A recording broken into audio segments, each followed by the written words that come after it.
సాంఖ్యయోగము. స్థితప్రజ్ఞుడనగా ఎవరు? అర్జున ఉవాచ.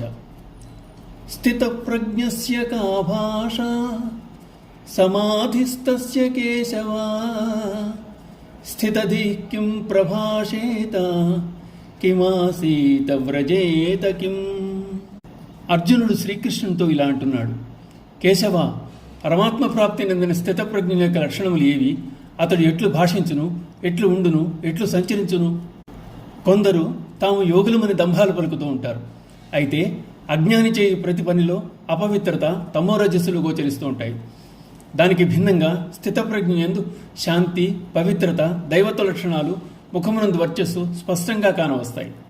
వీరి మధ్య భేదాన్ని సులభంగా గుర్తించడానికి లక్షణములను బట్టి స్థితప్రజ్ఞని సామాన్యులు, లోకులు గుర్తించి అతని మార్గాన్ని అనుసరించడానికి భగవానునకు అర్జునుడు సంధించిన ప్రశ్న ఇది. శ్రీ భగవానువాచ. ప్రజహాతి యదా కామాన్ సర్వాన్ పార్థమనోగతాన్ ఆత్మన్యేవాత్మనా తుష్టః స్థితప్రజ్ఞస్తదోచ్యతే.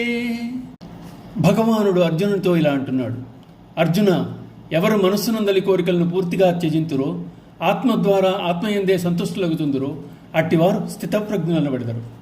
ఆత్మానుభూతిని అందుకొనుటికై ఎప్పుడు సక్రమమైన సాధన చేస్తారో అప్పుడే యోగ్యుడైనట్టి వానికి ముక్తి కర్తలామలకం అని చెప్పబడింది.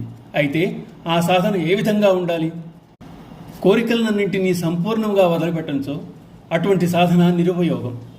వాసన, అగ్ని, రుణము, రోగము, శత్రువు, రాగము, వైరము, విషము మొన్నగునవి శేషించి ఉన్నంతవరకు, పోనంతవరకు మనస్సుకు శాంతి లభింపదు. రాగద్వేషజనితమైన కోరికలను వాసనలు అంటారు. లభ్యము కాని దాని కొరకై ఆరాటపడు స్వభావం స్పృహ. లభ్యము కానిదని తెలిసి దాన్నే కోరుట ఇచ్ఛ. ఉన్నదాన్ని ఇంకనూ వృద్ధి చేసుకోవాలనుకోవడం తృష్ణ. అలా దృశ్య విషయములందు ఆసక్తి ఏ మారుమూల దాగి ఉన్నా, వాటి యందు కోరిక ఏ కొంచెం మిగిలి ఉన్నా ముక్తి లభింపదు. సమస్త వాంఛల యొక్క సంపూర్ణ త్యాగమే జీవన్ముక్తి మార్గం. ఆ క్రమంలో ఆత్మవిచారణ, వివేకం, వైరాగ్యం మొదలైనవి ఉపకరణాలుగా ఉపయోగించుకోవచ్చు. ఆనందం అనేది బయట దొరికే వస్తువు కాదు, అది ఎవరికి వారి ఆత్మయందే లభ్యం. అటువంటి ఆనందమును అనుభవించవలనన్న వాసనారాహిత్యం అవసరం. హృదయం నందున్న మల్లెములు తొలగినప్పుడు స్వతసిద్ధముగా ఉన్న ఆనందాన్ని జీవుడు అనుభూతి చెందుతాడు. ఆ విధముగా కోరికలను సంపూర్ణముగా విడనాడి ఆత్మానందమును అనుభవించువాడు స్థితప్రజ్ఞుడని భగవానుడు తెలియజేస్తున్నాడు. ఓం నమో భగవతే వాసుదేవాయ.